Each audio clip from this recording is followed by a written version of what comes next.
Olá, meus irmãos, um bom dia. Hoje, 29 de junho, né? O assunto que nós estamos continuando aqui a tratar é sobre o Salmo 23. E agora vamos fazer um comentário aqui baseado na lição de quarta-feira, especificamente no verso 5.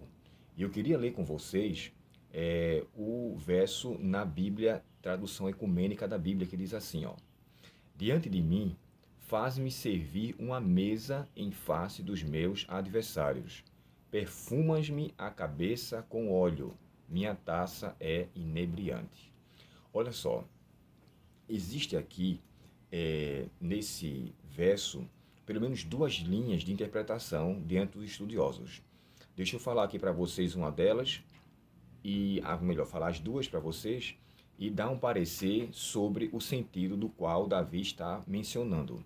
É claro que esse salmo tem a ver mais com a pessoa da ovelha do que a pessoa do pastor, porque é a ovelha que começa mencionando o nome do pastor. O Senhor é o meu pastor e nada me faltará. Aí fala, ele me faz repousar. Então, ele quem? Ele, o pastor. E quem está falando é a ovelha. Embora haja uma conexão entre ovelha e pastor, o salmo está mais voltado para a ovelha. Isso nos deixa entender que tem a ver muito mais conosco do que com a pessoa do pastor. O que eu quero chegar a esclarecer aqui é a necessidade que nós devemos ter da permanência atuante do pastor em nossa vida. É uma situação que envolve a primeira pessoa, né? E a ovelha aqui, de fato, é colocado como o ponto de mais importância no tocante à necessidade dela para com o pastor. E nesse verso 5, as duas linhas de interpretação é a seguinte.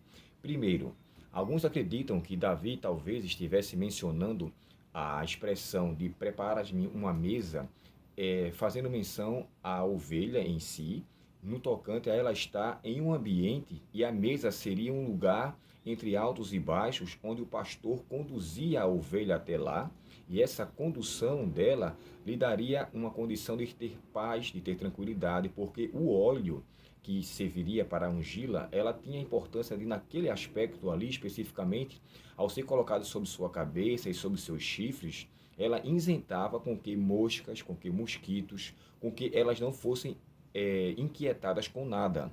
Logo, esse óleo da unção serviria para promover ou para prover à ovelha um sono tranquilo, um sono pacífico, uma noite de paz, ao redor daqueles que os cercavam, porque ao redor daquela mesa, segundo a metáfora utilizada nessa interpretação, os inimigos estavam ao seu redor, mas o pastor estava ali.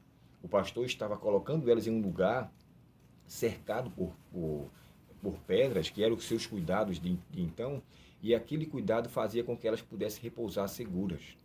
A outra linha de interpretação é que essa mesa, Davi estivesse falando sobre ele mesmo, e agora as expressões que é dita para ovelha e pastor é mudado para anfitrião e mudado para convidado, ou seja, o pastor agora passa a ser o anfitrião e a ovelha passa a ser o convidado. E esta mesa que é colocada diante dele, e nessa tradução fala de alimento, né? Uma mesa farta, uma mesa com muitos, como é que eu posso dizer assim, com muitos alimentos, promovia ao convidado uma situação aprazível, favorável. Embora aquela mesa fosse colocada diante dele pelo anfitrião, isso não isentava a presença dos inimigos ali. Alguns acreditam que aquilo tem um sentido de, olha, Deus vai fazer você triunfar diante dos seus inimigos. Deus vai fazer com que você possa, vamos dizer assim, se mostrar mais elevado, porque Deus está com você. Essa interpretação, essa visão, eu confesso que eu não achei muito conveniente. Tá? Deus não vai fazer com que você passe por essa situação. O que vai fazer, o que Deus vai realizar em sua vida, é a convicção de que se você está sendo por Ele convidado, você está sendo por Ele galardoado, recompensado por uma dádiva, isso demonstra que a ovelha, no caso ali, o convidado que somos nós, vamos ser agraciados com tudo que Deus tem a nos conceder e vamos mostrar aos nossos inimigos a evidência clara da atuação de Deus em nossa vida. Então, assim, eu não vejo como um senso de triunfalismo, sabe? Como alguns acreditam, Deus vai fazer eu crescer para com que você veja isso, para com que você...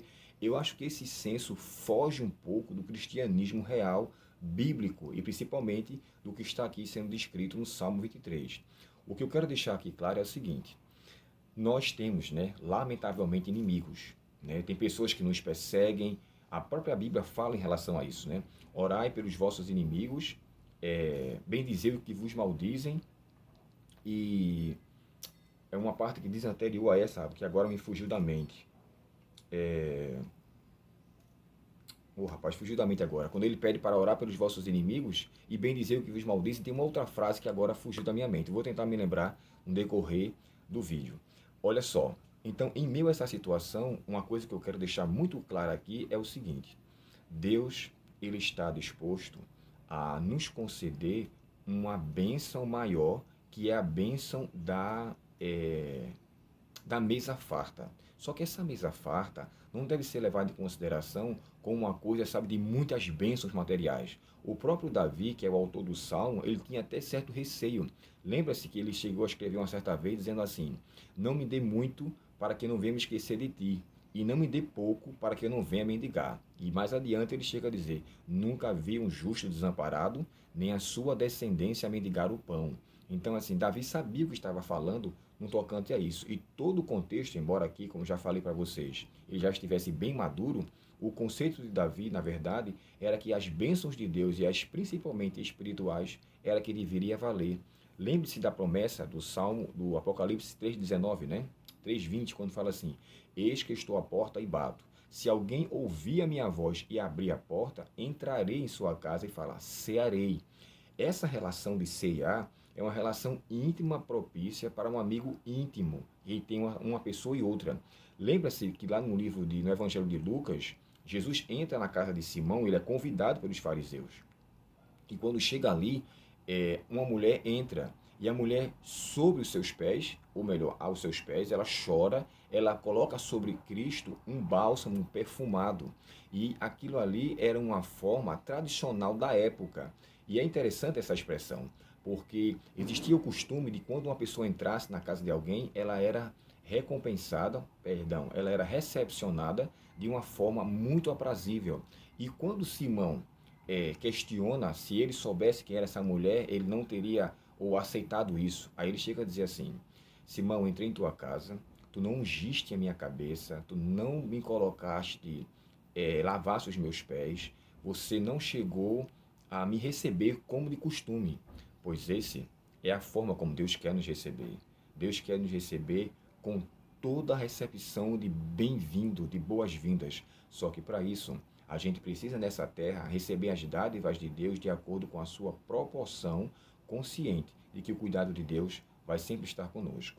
Inimigos, lamentavelmente, iremos ter. Pessoas que vão falar mal, pessoas que vão querer, sabe, nos ver pelas costas. Isso vai acontecer, mas não deturpe o seu cristianismo por essa causa. Sabe, não precisamos às vezes sermos vingativos, né? O conselho bíblico é: não te deixes vencer do mal, mas vence o mal com o bem. Sabendo que a pessoa que faz tal coisa, em alguns casos, está sendo usada pelo inimigo e está querendo causar situações que lhe traga desconforto, que lhe traga desânimo e às vezes até fazer com que você duvide do cuidado e da bondade de Deus para conosco.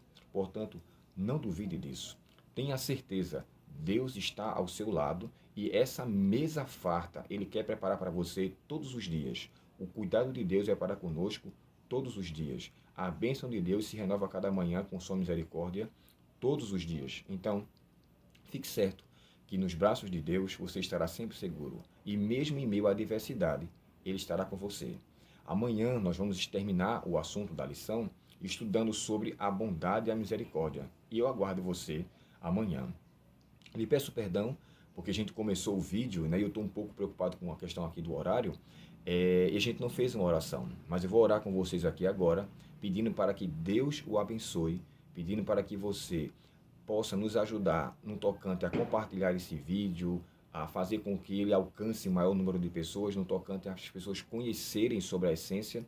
E eu fiz questão de dar essas duas linhas de interpretação diante do Salmo, porque elas têm validade, uma não invalida a outra. São dois pensamentos que podem justamente estarem dentro do Salmo, tá bom?